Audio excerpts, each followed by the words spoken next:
Hello, today we will guide you through how to give access on Meta Business Suite. To begin, open Meta Business Suite in your browser and make sure you are in the correct business account. This is important, especially if you manage more than one page, brand, or ad account, because you want to grant access in the right place from the start. Once the dashboard loads, take a moment to confirm that you're looking at the correct business assets. Next, look to the bottom left corner of the screen and click on Settings.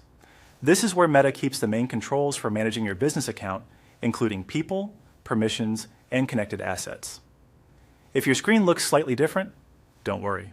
Meta updates its layout from time to time, but Settings is typically still found in that lower left area. After that, go to the top right section of the Settings page and click Invite People. This option is used whenever you want to add a new person to your Meta Business Suite and give them access to help manage your business. Clicking this will open the invitation flow where you can begin entering the details for the person you want to add. Now enter the person's email address in the field provided. Be sure to type the email carefully because the invitation will be sent to exactly what you enter here. If there's a typo, the other person may not receive the invite. It's always a good idea to double check the email before moving forward. Once the email is entered, click Next to continue the process of giving access. This takes you to the next part of the setup, where Meta will guide you through the available permission and access options. At this stage, move carefully and choose a level of access that matches what the person actually needs.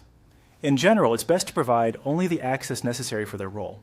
From there, simply follow the on-screen procedure to complete the invitation.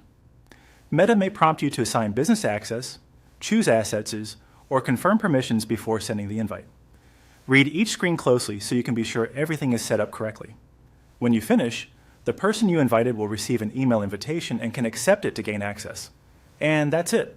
You've successfully gone through the process of giving access on Meta Business Suite. If needed, you can always return to Settings later to review, update, or remove access for any user.